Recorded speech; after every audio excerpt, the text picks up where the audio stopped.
Hello friends, my name is Mridul Kumar Jain, Assistant Professor in Ajay Kumar Garg Engineering College, and today we will discuss about the tautology, contradiction and satisfiability. So let's discuss. So I have already told you in the conditional statement, in the last lecture I have already discussed if there are two statements P and Q, then and we are using the conditional statement, it is known as if P then Q. Okay, and this is a compound statement. Whenever we are combining two or more than sentences with the help of operators, then it creates a compound statement. So conditional statement is also a compound statement.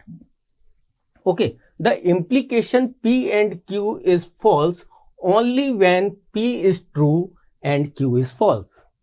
That means there is only one case when P is true and Q is false. This implication provide false, otherwise it gives true statement.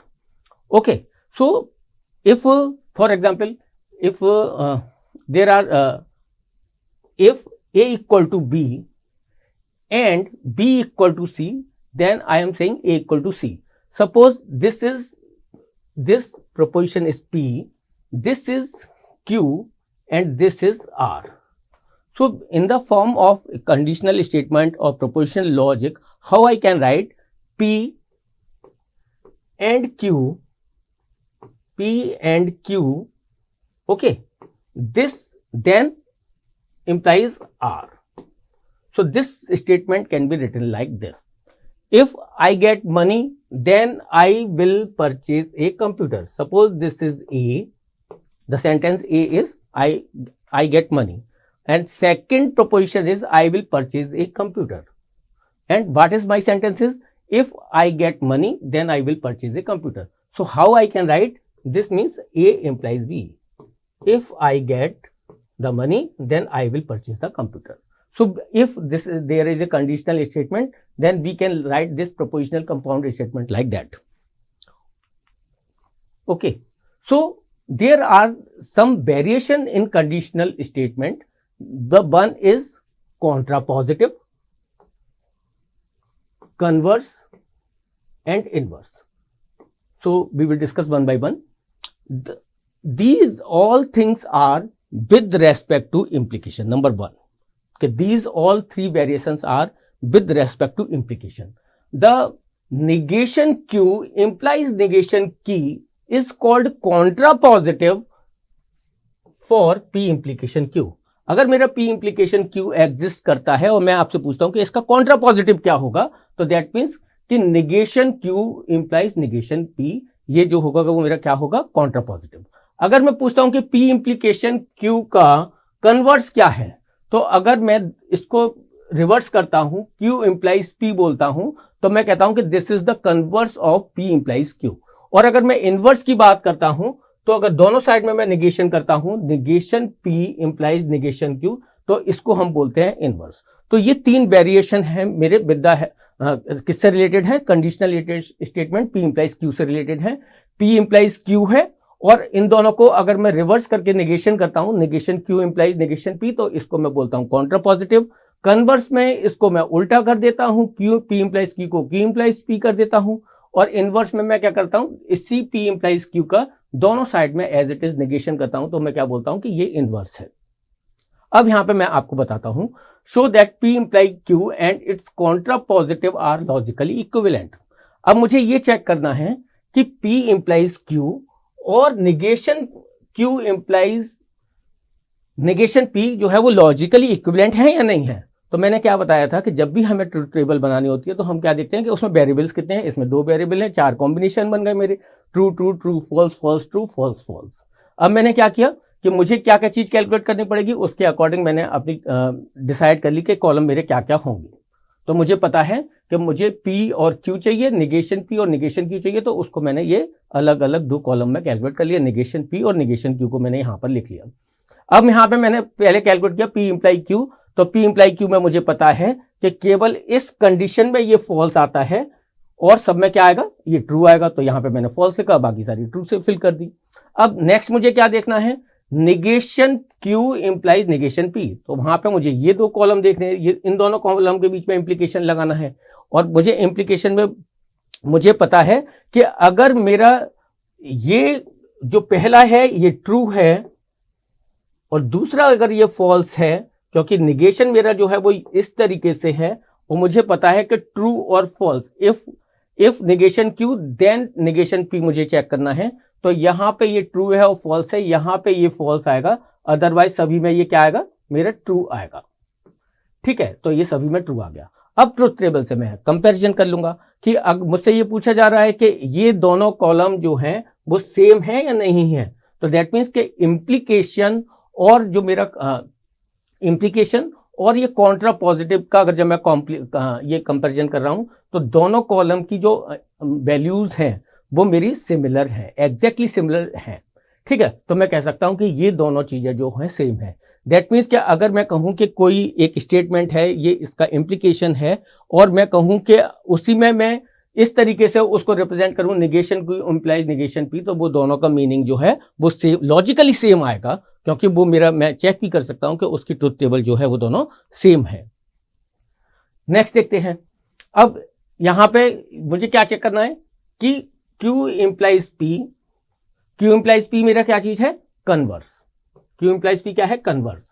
और क्या देखना है मुझे कि negation P implies negation Q is not equivalent to P implies Q। Negation P implies negation Q क्या चीज है, मेरी इनवर्स। ठीक है, ये एंड ये is not equivalent to P imply Q, मुझे ये चेक करना है। तो फिर से मैंने कहा कि जो भी चेक करना है उसके अकॉर्डिंग पहले मैं वेरिएबल चेक करूंगा, और उसके अकॉर्डिंग जो भी चीज मुझे इंटरमीडिएट वैल्यूज कैलकुलेट करनी है वो उसे कैलकुलेट करूंगा, और फाइनली रिजल्ट को कैलकुलेट करूंगा। ठीक है, तो यहाँ पे दो वेरिएबल हैं, सारे कॉम्बिनेशन लिखे मैंने। इसके लिए मुझे निगेशन P और निगेशन Q की जरूरत पड़ेगी, तो मैंने वहां पे ये चेक कर लिए। इसके बाद P इंप्लाइज Q, मैंने क्या बताया था कि ट्रू एंड फॉल्स के केस में मुझे केवल फॉल्स मिलेगा, बाकी की सारी क्या आएंगी, ट्रू। तो ये पूरी टेबल फिल कर दी मैंने। Q इंप्लाइज P में मुझे उल्टा देखना है कि यहां पे ट्रू हो और यहां पे फॉल्स हो। इस बार मुझे इस तरीके से देखना है, ट्रू फॉल्स है, इसी में फॉल्स आएगा, अदरवाइज सब में क्या आएगा, ट्रू आएगा।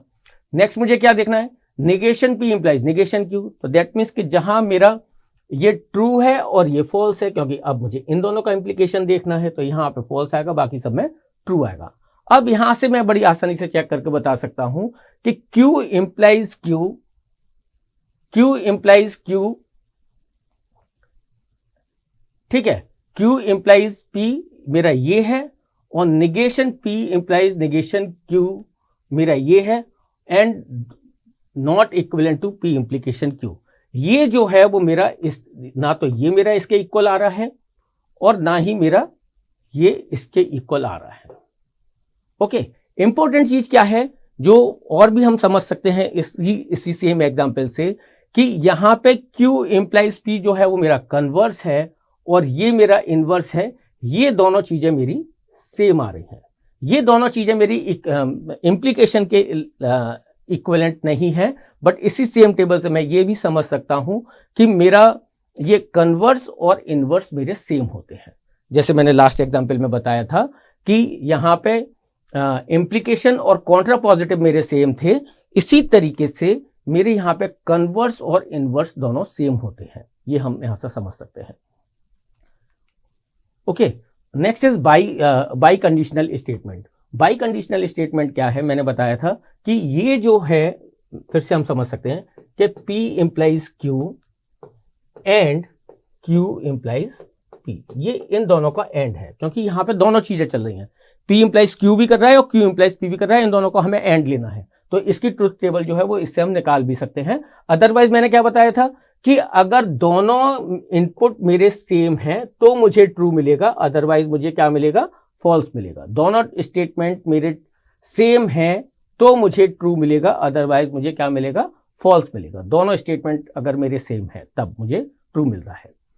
ठीक है, तो अब यहां पे देखो कि अगर मैं यहां पे देख सकता हूं, two lines are parallel if and only if they have the same slope. Okay, so मैं कह सकता हूं, यहां इसका उल्टा अगर मैं करता हूं कि if the two lines have the same slope, the two lines are parallel. That means this is the by implication. अगर मैं ये कह रहा हूं कि ये स्टेटमेंट P है और ये Q है, तो P implies Q अगर मेरा एग्जिस्ट कर रहा है, और इसी सेम सेंटेंस को अगर मैं इस तरीके से लिखता हूं कि if two line have the same slope, the line will be the parallel, that means Q implies P. और इन दोनों को जब मैं कनेक्ट कर रहा हूं एंड से, तो यही मेरा क्या बन जाता है, बाय इंप्लीकेशन, और वो भी ट्रू होगा. Okay, similarly if you will pass the exam, if and only if you will work hard. अगर आप एग्जाम पास करते हो तो आप वर्क हार्ड कर रहे हो, और इसी का अगर मैं रिवर्स में करूं कि अगर आप वर्क हार्ड करोगे तो आप पास भी होगे, दोनों साइड से ये सेम है, तो मैं कह सकता हूं कि ये इसको मैं बाय इंप्लीकेशन की तरह भी लिख सकता हूं. नेक्स्ट एग्जांपल देखते हैं कि सपोज करो कि मुझे ये चेक करना है कि P बाई इंप्लीकेशन Q जो है वो मेरे इसके इक्विवेलेंट है या नहीं है. तो मैंने बाई इंप्लीकेशन की ये मेरी पास टेबल है, मैंने बताया कि दोनों वेरिएबल अगर मेरे सेम है तो मुझे ट्रू मिलता है, अदरवाइज फॉल्स. तो यहाँ पे मुझे ये चेक, तो दो वेरिएबल हैं, 4 कॉम्बिनेशन बनेंगे. पहले P इंप्लाइज Q की मैंने ये बना लिया. P इंप्लाइज Q में अगर फर्स्ट ट्रू है और ये फॉल्स है तभी मुझे फॉल्स मिलता है. ठीक है, उसके बाद Q इंप्लाइज P भी मुझे कैलकुलेट करना है. Q इंप्लाइज P का मतलब क्या हुआ कि ये ट्रू है और ये फॉल्स है, केवल इसी कंडीशन में ये मुझे फॉल्स मिलेगा, अदरवाइज सब में ट्रू मिलेगा. और फिर उन दोनों का मुझे क्या करना है, इन दोनों का मुझे करना है एंड. और एंड में मुझे पता है कि अगर ये दोनों मेरे सेम हैं तभी मुझे ये ट्रू मिलेगा, अदरवाइज सब में मुझे क्या मिलेगा, फॉल्स. तो इन दोनों में ये सेम है तो ये मुझे ट्रू मिल गया और ये फॉल्स मिल गया. ओके, सो अब मैं ये देख सकता हूं कि P बाई इंप्लीकेशन Q मेरा ये है, true false false true. Okay, और ये जो मैंने कैलकुलेट कर दिया है वो ये है, और यहां से मुझे ये पता चल रहा है कि ये दोनों कॉलम जो है वो मेरे एग्जैक्टली सेम है. तो दैट मीन्स कि ये बाई इंप्लीकेशन जो है वो इस आइडेंटिटी के मेरे इक्वल है, इस इक्वेशन के मेरे इक्वल है. With the help of truth table हम नेक्स्ट चेक कर सकते हैं. नेक्स्ट क्या है, टोटोलॉजी. टोटोलॉजी का मतलब क्या होता है, if prepositional P is tautology if it is T, it is true under all circumstances. It means it contains the only true in the final column. जो भी मेरे पास इक्वेशन है या जो भी मेरे पास एक कंपाउंड स्टेटमेंट है, अगर उसका फाइनल कॉलम और रिजल्ट कॉलम और द आउटपुट, फाइनल आउटपुट मेरे सारे ट्रू हैं इन ऑल कॉम्बिनेशंस, तो मैं कहता हूं कि this is known as the tautology. तो दैट मीन्स कि अब यहाँ पे इस एग्जाम्पल से देखते हैं कि ये एक स्टेटमेंट है P इंप्लीकेशन Q बाई, इसके दोनों के बीच में बाई इंप्लीकेशन है, और negation Q imply negation P, ये टोटोलॉजी है या नहीं. तो यहाँ पे मैंने पहले मुझे ये देखना पड़ेगा कि इस जो भी मेरे पास इक्वेशन है उसमें कितने वेरिएबल्स हैं, 2 वेरिएबल्स हैं, 4 कॉम्बिनेशन बनेंगे, और जो भी चीज कैलकुलेट करनी है उसको मैं इंटरमीडिएट कॉलम्स में कैलकुलेट करके रखूंगा, जिससे मैं इजीली फाइनल आउटपुट मुझे पता चल जाए. ओके, सो यहाँ पे P इंप्लाइज Q है, P इंप्लाइज Q की टेबल को कंप्लीट किया, ट्रू फॉल्स पे ही फॉल्स मिलेगा, अदर सब पे ट्रू मिलेगा.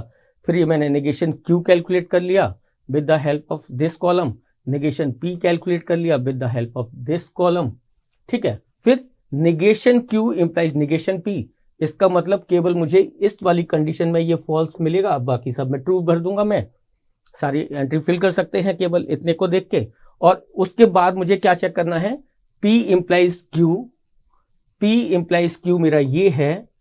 ओके, और नेगेशन Q नेगेशन P वाला ये, इन दोनों के बीच में मुझे बाई इंप्लीकेशन यूज करना है. ठीक है, और इनकम और इन दो कॉलम को जब मैं फाइंड आउट कर रहा हूं, एक मेरा ये है और एक मेरा ये है, इन दोनों के बीच में बाई इंप्लीकेशन. और बाई इंप्लीकेशन की मेरी डेफिनेशन क्या है कि अगर ये दोनों इनपुट मेरे सेम है तो आउटपुट मेरा ट्रू होगा. तो यहां पे देखो, ये ट्रू है, ये ट्रू है, दोनों इनपुट सेम है, ये ट्रू मिला. ये फॉल्स है, ये फॉल्स है, दोनों इनपुट मेरे सेम है, ये ट्रू मिला. ये ट्रू है, ये ट्रू है, दोनों इनपुट सेम है, ये ट्रू मिला. ये ट्रू है, ये ट्रू है, दोनों इनपुट सेम है, ये ट्रू मिला. तो फाइनली जो मुझे कैलकुलेट करना है, जो मेरा आउटपुट मुझे कैलकुलेट करना है, ये सारे ट्रू है इन ऑल पॉसिबल कॉम्बिनेशन. जितने भी पॉसिबल कॉम्बिनेशंस हो सकते थे उन सब के लिए फाइनल स्टेटमेंट मेरा कैसा है, वो ट्रू है. तो इसी चीज को हम क्या बोलते हैं, this is this proposition P is a tautology. ये स्टेटमेंट, एक जो कंपाउंड स्टेटमेंट बना, इट इज ए टोटोलॉजी। ये हमेशा यूनिवर्सल ट्रुथ रहेगा। नेक्स्ट देखते हैं contradiction. Contradiction a statement that is always false. अगर सारे स्टेटमेंट, लास्ट कॉलम जो भी आउटपुट है वो मेरा, यहाँ कंपाउंड स्टेटमेंट का जो फाइनल आउटपुट है वो मेरा क्या है, वो अगर फॉल्स है इन ऑल कॉम्बिनेशन, तो हम उसे कहते हैं कि कॉन्ट्राडिक्शन है। ठीक है, तो यहाँ पे देखो कि सपोज करो कि P ये है और निगेशन P मेरा क्या है, फॉल्स। ये फॉल्स है, ये ट्रू है निगेशन P, और इन दोनों को मैं एंड करता हूं तो यहाँ पे भी ये फॉल्स मिला, यहाँ पे भी। अगर ये कॉलम मेरा सारा कैसा है, ये फॉल्स है, तो हम इसी को क्या कहते हैं कि कॉन्ट्राडिक्शन है। कंटिंजेंसी, एक थर्ड चीज है कंटिंजेंसी। ये statement that can be either true और false depending on the truth table values. That means कि अगर मेरा जो आउटपुट है उसमें वो ट्रू आएगा या फॉल्स आएगा, it depends on the condition. तो अगर वो this is the combination of true and false values, then we can say this is the contingency. इसमें सारे पॉसिबल कॉम्बिनेशन हो सकते हैं, ना तो सारे ट्रू हैं ना सारे फॉल्स हैं, this is the combination of true and false. तो यहाँ पे देखो कि यहाँ पे जो मैंने कैलकुलेट किया हुआ है कि एक P इंप्लाइज Q, और इसका इम्प्लीकेशन हमने कैलकुलेट किया है P एंड Q से।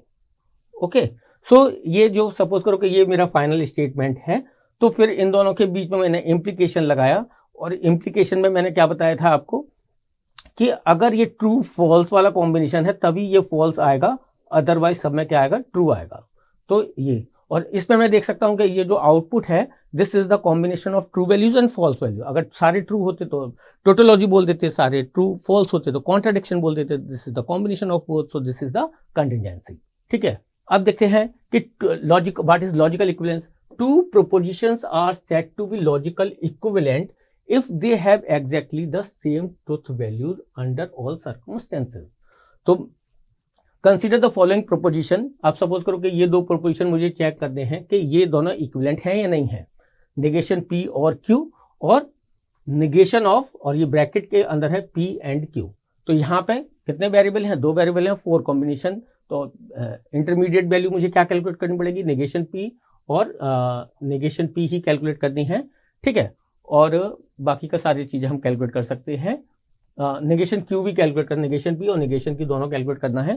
तो ये नेगेशन P और नेगेशन Q कैलकुलेट किया, फिर इन दोनों के बीच में और कैलकुलेट किया। और का मतलब क्या है कि अगर एक भी ट्रू है तो ये ट्रू आएगा। तो दैट मीन्स कि इन दोनों के केस में अगर एक भी ट्रू है तो ये मुझे यहाँ पे क्या वैल्यू मिल गई, ट्रू मिल गई। इसके बाद मैंने P एंड Q कैलकुलेट किया। P एंड का मतलब क्या है, सारे ट्रू है तो ही ट्रू मिलेंगे। P एंड Q इन दोनों के बीच में है। ओके, तो यहाँ पे केवल ट्रू है तो मुझे ट्रू मिला, बाकी सारी वैल्यूज मुझे फॉल्स मिल गई। इसके बाद मैंने क्या कैलकुलेट किया, P एंड Q का निगेशन, जो मेरी ये टेबल आई है P एंड Q, इसका मैंने निगेशन कैलकुलेट किया, इसका निगेशन। ओके, तो यहाँ पे ट्रू का ये फॉल्स हो गया, फॉल्स फॉल्स फॉल्स थे, ये इसका ये ट्रू हो गया। ओके, सो अब यहाँ पे देख सकते हैं कि ये दो, मुझे क्या चेक करना है, निगेशन, ये दोनों कॉलम की कंडीशन क्या है। अब ये दोनों कॉलम ट्रुथ टेबल में मुझे कैसे दिखाई दे रहे हैं, ये दोनों सेम है। तो these both propositions are equivalent. मैं इस सेम स्टेटमेंट को मैं इस सेम स्टेटमेंट से चेंज कर सकता हूं। इन दोनों का मीनिंग जो है वो सेम है, क्योंकि ट्रुथ टेबल की सारी वैल्यूज जो है वो मेरी सेम आ रही है। ठीक है, एक हम टोटोलॉजी का एग्जाम्पल देखते हैं कि सपोज करो कि ये मेरी इक्वेशन है और मुझे देखना है ये टोटोलॉजी है या नहीं है। इसमें दो वेरिएबल हैं, 4 कॉम्बिनेशन बनाए। पहले A implies P, true false पे ही मुझे ये फॉल्स मिलेगा इम्प्लीकेशन में, मैंने ये कैलकुलेट किया। फिर मैंने इन दोनों के बीच में मुझे क्या लगाना है, एंड लगाना है। एंड में मुझे पता है कि जब मेरे सारे इनपुट ट्रू हैं तभी मुझे ट्रू मिलेगा, तो केवल इसी कॉम्बिनेशन पे ये सारे ट्रू हैं, तो यहाँ पे ट्रू मिल गया, बाकी सारी फॉल्स आ गई। ओके, फिर मुझे क्या करना है कि इसका इम्प्लीकेशन मुझे करना है B के साथ, इसका इम्प्लीकेशन मुझे करना है B के साथ। तो B के साथ अगर मैं कर रहा हूं तो मुझे पता है कि अगर ये ट्रू है और इधर फॉल्स है तभी मुझे केवल फॉल्स मिलेगा। तो ये T है, यहाँ पे ये T मिल गया। क्या मेरे पास कोई इधर यहाँ पे T और इधर फॉल्स स्टेटमेंट है, नहीं है, तो सभी जगह मुझे क्या मिल गया, ट्रू मिल गया। तो ये मेरे पास फाइनल स्टेटमेंट का और जो फाइनल आउटकम है वो सारा ट्रू है। तो this is known as the tautology. एक कॉन्ट्राडिक्शन का एग्जांपल देखते हैं कि यहाँ पे ये मुझे चेक करना है कि ये कॉन्ट्राडिक्शन है या नहीं है। तो यहाँ पे 2 वेरिएबल है, 4 कॉम्बिनेशन है। सबसे पहले मैंने ए और बी कैलकुलेट किया। ए और बी में मेरे जब सारे इससे मुझे पता चल जाएगा जब सारे फॉल्स है तो फॉल्स है, अदरवाइज सारे ट्रू आएंगे। ये वाला कॉलम हो गया। नेगेशन ए और नेगेशन बी मैंने इन दोनों से कैलकुलेट कर लिया। ओके, अब मैंने क्या किया, कैलकुलेट किया negation A and negation B. तो इन दोनों के बीच में मुझे क्या लगाना है, इन दोनों के बीच में मुझे क्या लगाना है, एंड। तो एंड में एंड की कंडीशन मुझे पता है कि सारी ट्रू है तो ही ट्रू आएगा, अदरवाइज फॉल्स। तो ये यहां से ट्रू भर दिया, बाकी की सारी फॉल्स भर दी मैंने। अब मुझे क्या करना है कि जो मेरा ये स्टेटमेंट आया है नेगेशन ए एंड बी और ए और बी, ठीक है, तो ए और बी मेरा ये स्टेटमेंट था और ये मेरा ये स्टेटमेंट था। ओके, और इन दोनों के बीच में मुझे क्या करना है, एंड लगाना है। ओके, तो एंड की कंडीशन क्या है मेरी कि अगर सारे ट्रू हैं तो मेरा ट्रू आएगा। तो यहां पे देखो ये और ये ट्रू नहीं है, ये और ये सारे ट्रू मेरे नहीं है, इस केस पे भी नहीं है, इस केस पे भी। तो ये सारे आउटपुट मेरे क्या आएंगे, फॉल्स। और अगर सारा आउटपुट मेरा फॉल्स आ रहा है, सारे लास्ट स्टेटमेंट अगर फॉल्स है तो ये मेरा, इसी को हम कहते हैं कॉन्ट्रडिक्शन। कंटिजेंसी में मैंने क्या बताया था कि अगर मेरे ट्रू एंड जो लास्ट कॉलम है वो मेरे इनका कॉम्बिनेशन है, जैसे इसमें मुझे ये चेक करना है तो पहले मैंने ए और बी चेक किया। ए और बी में मुझे पता है कि ये अगर फॉल्स है तभी फॉल्स है, अदरवाइज सारे ट्रू आएंगे। नेगेशन ए मैंने इससे कैलकुलेट कर लिया। और अब मुझे जब ये फाइनल स्टेटमेंट कैलकुलेट करना है, दैट मीन्स कि इन दोनों के बीच में जब मुझे एंड लगाना है तो मुझे पता है कि अगर ये सारे इनपुट ट्रू है तभी ये ट्रू आउटपुट ट्रू आएगा, अदरवाइज फॉल्स आएगा। तो ये मैंने ट्रू भर दिया, बाकी सारे फॉल्स से फिल कर दी। ओके, तो यहाँ पे मुझे आउटपुट वाली लास्ट कॉलम से मुझे पता चल रहा है this is the combination of true and false, तो this is known as the contingency. Okay, next example देखते हैं एक और, कि मुझे ये प्रूव करना है कि this and this are equivalent है या नहीं है। तो यहाँ पे 2 वेरिएबल है, 4 कॉम्बिनेशन है। पहले मैंने ए और बी कैलकुलेट किया, यहाँ पे मुझे ए और बी, इसके बाद मैंने इसका नेगेशन कैलकुलेट किया, ये मुझे पता चला। उसके बाद मैंने यहाँ से नेगेशन ए और नेगेशन बी को कैलकुलेट किया और इन दोनों के बीच में मैंने एंड कैलकुलेट किया। ओके, तो पहले इन दोनों के बीच में अगर और लगा रहे हैं तो और में मुझे पता है कि सारे फॉल्स हैं तो फॉल्स आएगा। ये कंप्लीट हुई टेबल मेरी। यहाँ पे जब इसका मुझे क्या करना है, नेगेशन, तो जो भी जहाँ ट्रू था वहाँ मैंने फॉल्स किया, जहाँ फॉल्स था ये ट्रू किया। नेगेशन ए मैंने इस वाले कॉलम का नेगेशन किया, जहाँ ट्रू है वहाँ फॉल्स किया, जहाँ फॉल्स है वहाँ ट्रू किया। फिर मैंने नेगेशन बी कैलकुलेट किया इसकी हेल्प से। अब मुझे क्या कैलकुलेट करना है, negation A and negation B, इन दोनों के बीच में मुझे एंड लगाना है। एंड में मुझे पता है कि सारे इनपुट सेम है तब ये ट्रू आएगा, अदरवाइज सारे फॉल्स आएंगे। ठीक है, अब मुझे ये चेक करना है कि क्या ये दोनों कॉलम मेरे सेम है या नहीं है। अगर ये दोनों सेम है तो इनको मैं कहता हूँ कि these two propositions are equivalent. तो ये दोनों प्रोपोजिशन जो है वो इक्विवेलेंट है, क्योंकि इन दोनों के सारे कॉलम की वैल्यू जो है वो मेरी सेम आ रही है। Okay, thank you. So today what we have learned how to create truth tables and what is tautology, what is contradiction and what is satisfied contingency. Okay, thank you.